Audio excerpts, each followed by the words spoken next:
പെരുന്നാൾ ദിനത്തിൽ ബിരിയാണി പൊതിയും ഭക്ഷണ കിറ്റുമായി എളമരം BTMOUP സ്കൂളിലെ വിദ്യാർത്ഥികൾ തെരുവുകളിലേക്ക് ഇറങ്ങി. ലോക ഭക്ഷ്യ സുരക്ഷാ ദിനവും ആഘോഷവും ഒരുമിച്ച് വന്ന സാഹചര്യത്തിലാണ് ആഹാര വസ്തുക്കളും എടുത്ത് സാധുക്കൾക്ക് വിതരണം ചെയ്യാൻ വിദ്യാർത്ഥികൾ പുറത്തിറങ്ങിയത്. Seed club, scout and guide, JRC, Nallapadam ക്ലബിന്റെ നേതൃത്വത്തിലാണ് ബിരിയാണി പൊതികളുടെ വിതരണം നടത്തിയത്. ക്ലാസ്സിൽ ഭക്ഷ്യ സുരക്ഷയെ സംബന്ധിച്ച് ചർച്ച നടന്നപ്പോൾ ഭക്ഷണം കിട്ടാതെ തെരുവിൽ കഴിയുന്നവർക്ക് ബിരിയാണി പൊതി കൊടുത്താലോ എന്ന ഒരു വിദ്യാർത്ഥിയുടെ അഭിപ്രായമാണ് ഇത്തരത്തിൽ ഒരു സൽക്കർമ്മത്തിന് കാരണമായത്. വിവിധയിടങ്ങളിൽ ബിരിയാണി പൊതിയും ഭക്ഷ്യ കിറ്റും വിതരണം ചെയ്തു.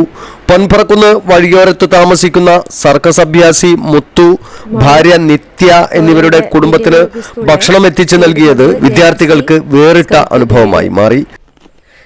പല ഭാഗങ്ങളിലായിട്ട് നമ്മൾ അറിയപ്പെടാതെ പോയവരുണ്ട്. അപ്പോൾ HM, അതുപോലെ സർഫാസ് മാഷ്, മജീദ് മാഷ് ഇവരൊക്കെ നേതൃത്വത്തിൽ ഇവരെ കണ്ടെത്തുകയും അതിനുശേഷം നമ്മുടെ ക്ലബ്ബ് അംഗങ്ങൾ ഇവിടെ വന്ന് ഇവർക്ക് ആവശ്യമായിട്ടുള്ള അത്യാവശ്യം വേണ്ട കാര്യങ്ങൾ ചെയ്തു കൊടുക്കുകയും ചെയ്യാന്നുള്ളൊരു ചടങ്ങാണ് നമ്മളിപ്പോൾ ഇവിടെ നടത്തിയിട്ടുള്ളത്.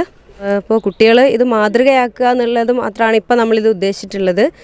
നമ്മളിലൂടെ കുട്ടികൾക്ക് ഒരു നല്ലൊരു സന്ദേശം എത്തിക്കുക എന്നുള്ളതും അതുപോലെ മറ്റുള്ള ഇവർക്കൊക്കെ ഒരു തണലാവുക എന്നുള്ളതും കൂടിയാണ് നമ്മുടെ ഇവരുടെ അവസ്ഥ കണ്ടപ്പോൾ കുറച്ച് ഭക്ഷ്യ കിറ്റുകൾ കൂടി ഇന്ന് കുട്ടികൾ ശേഖരിച്ച് ഇവിടെ കൊണ്ടുവന്നിട്ടുണ്ട്. ആ ഒരു തരത്തിൽ ഇതിൽ രണ്ട് രീതിയിലുള്ളൊരു സംഭവമാണ്. നമ്മുടെ കുട്ടികൾക്ക് അവരുടെ സൗഭാഗ്യങ്ങളും അതുപോലെ തന്നെ മറ്റുള്ള ആളുകളെ ചേർത്ത് പിടിക്കേണ്ടതിൻ്റെ ആവശ്യകതയും ബോധ്യപ്പെടുത്തുക എന്ന ഉദ്ദേശം കൂടി ഈ വരവിലുണ്ട്. ഫ്ലക്സ് ഷീറ്റുകളും ഓലയും മാത്രം ഉപയോഗിച്ച് ഒറ്റമുറിയിൽ 8 പേരാണ് ഇവിടെ താമസിക്കുന്നത്. യാതൊരുവിധ സൗകര്യങ്ങളും ഇല്ലാത്ത കൂരയിൽ താമസിക്കുന്ന കുടുംബത്തെ അമ്പരപ്പോടെയാണ് കുട്ടികൾ വീക്ഷിച്ചത്. വൈദ്യുതി ഇല്ലാത്ത കൂരയിൽ കഴിയുന്ന 4 കുട്ടികളും വിദ്യാർത്ഥികളാണ്. 10ാം ക്ലാസ്സിൽ പഠിക്കുന്ന 2 വിദ്യാർത്ഥികളും ഒരു 7ാം ക്ലാസ്സുകാരനും 2 വയസ്സുകാരിയായ മകളുമാണ് ഈ കുടുംബത്തിലുള്ളത്. അച്ഛൻ കുമാർ, അമ്മ പത്മിനി ഇവരെല്ലാം താമസിക്കുന്നത് ചെറിയ ഒരു കൂരക്കകത്താണ്. എൻ്റെ പേര് മുത്തു. ഞാൻ കോഴിക്കോട് ജില്ലയിൽ സർവീസ് സർക്കസുകാരനായിട്ടാണ് ഉള്ളത്. ഇതെൻ്റെ വീടാണ്, ഇതെൻ്റെ കുടുംബമാണ്. ഞങ്ങൾ 10-15 കൊല്ലമായിട്ട് ഈ മാവൂർ പഞ്ചായത്തിൽ നിന്നാണ് താമസിക്കുന്നത്. ഇവിടെ ചില്ലറ പണിക്ക് പോകും. എല്ലാ ദിവസവും സർക്കസ് കളിച്ചിട്ടാണ് എൻ്റെ കുടുംബം ഞാൻ നോക്കിക്കൊണ്ടുവരുന്നത്. ഞാനും എൻ്റെ അച്ഛൻ, എൻ്റെ അമ്മ, ഞങ്ങൾ 3 പേരാണ് പരിപാടിക്ക് പോകാറുള്ളൂ. ബാക്കി എൻ്റെ അനിയന്മാരൊക്കെ 2 പേര് 10ൽ പഠിക്കുന്നുണ്ട്. ഇളയവന് 7ാം ക്ലാസ്സിൽ കോഴിക്കോട് മാവൂർ മണക്കാട് സ്കൂളിൽ പഠിക്കുന്നുണ്ട്. ഇതാണ് ഇപ്പോൾ ഞങ്ങളിങ്ങനെയാണ് ജീവിച്ചുകൊണ്ട് വരുന്നത്. ഭയങ്കര കഷ്ടപ്പാടത്തിലാണ്.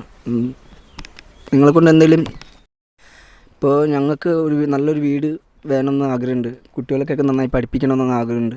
ഇവിടെ നല്ല ഉറപ്പുള്ളൊരു വീട് വേണം. ഇത് ചുറ്റും ഇവിടെ മൊത്തം കാടും കാര്യങ്ങളൊക്കെ ആയിട്ടാണ്. എന്നാലും ഞങ്ങൾ മാക്സിമം കഷ്ടപ്പെട്ടെന്നാണ് ഇവിടെ ജീവിച്ചു പോകുന്നത്. പറയല്ലേ, ഇപ്പോൾ ഞങ്ങൾക്കിപ്പോൾ ചുറ്റും നാട്ടുകാരൊക്കെ കുറച്ചൊക്കെ സഹായമൊക്കെ ചെയ്യുന്നുണ്ട്. ഭക്ഷണത്തിൻ്റെ കാര്യം, അരിയും പച്ചക്കറിയും കാര്യങ്ങളൊക്കെ കൊണ്ടുവരുന്നത്. എന്നാലും ഞങ്ങൾക്ക് ഉറപ്പിച്ച് ഒന്ന് സുഖമായിട്ട് ഒരു ദിവസം മര്യാദയ്ക്ക് കിടന്നുറങ്ങാൻ പറ്റുന്ന പോലെ ഒരു വീട് ഞങ്ങൾ ആഗ്രഹമാണ്. എനിക്കിപ്പോൾ 2 വയസ്സിൻ്റെ ഒരു മോളൊക്കെ ഉണ്ട്. അപ്പോൾ അവൾക്ക് നാളെ ഓള് വലുതായി കഴിഞ്ഞാൽ ഇതുപോലെ ഒരു ഷെഡിൽ ജീവിക്കാൻ കഴിയില്ല എന്ന് എനിക്കറിയാം. എന്നെക്കൊണ്ട് പറ്റുന്നത് ഞാൻ നോക്കുന്നുണ്ട്. പക്ഷേ എന്നെക്കൊണ്ട് എന്നെയും ചേർത്ത് ഈ വീട്ടിൽ 9 പേരുണ്ട്. 9 പേർക്കും കൂടി ഞാനും എൻ്റെ അച്ഛനും അമ്മയും കൂടിയാണ് നോക്കുന്നത്. അപ്പോൾ ഞങ്ങൾക്ക് ഒരു വീട് കെട്ടാനുള്ള സാധ്യത ഭയങ്കര ബുദ്ധിമുട്ടിലാണ്. അപ്പോൾ നിങ്ങളെ കൊണ്ട് പറ്റുന്ന സഹായം, ചെറിയൊരു സഹായമാണെങ്കിലും നിങ്ങളെ കൊണ്ട് പറ്റാൻ നിങ്ങൾ ചെയ്തു തന്നാൽ ഞങ്ങൾ 9 പേർക്ക് ഭയങ്കര ഒരു ഉപകാരമായിരിക്കും. കുട്ടികൾ ഭക്ഷണ കിറ്റുകൾ വീട്ടുകാർക്ക് നൽകുകയും പാട്ടുപാടി അവരുടെ സന്തോഷത്തിൽ പങ്കുചേരുകയും ചെയ്തു. Headmaster OM Naushad, Sajna VP, Sarfaraz എന്നിവർ നേതൃത്വം നൽകി. സീഡ് അംഗങ്ങളായ Devika E, Neeraj M, Ameya Ganesh, Athira Krishna, Arun Krishna K, Sayanth P, ഹാഷിയ ജന്ന, നജ ഫാത്തിമ, സിദ്ധാർത്ഥ്, ഋഷിൻ KT എന്നിവർ പങ്കെടുത്തു. നിർധന കുടുംബത്തിനൊപ്പം സമയം ചെലവഴിച്ചത് ഏറെ സന്തോഷകരമായ നിമിഷങ്ങൾ സമ്മാനിച്ചതായി കുട്ടികൾ പറഞ്ഞു.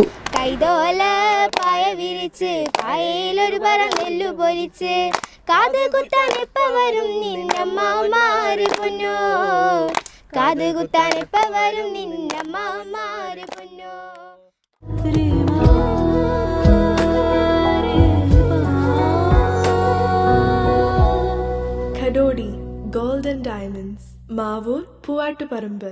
കൂടുതൽ വാർത്തകൾ ലഭിക്കാൻ sport media YouTube channel subscribe ചെയ്യുക. വാട്സാപ്പിൽ ലഭിക്കാൻ സ്പോർട് മീഡിയ ഗ്രൂപ്പിൽ ജോയിൻ ചെയ്യുക.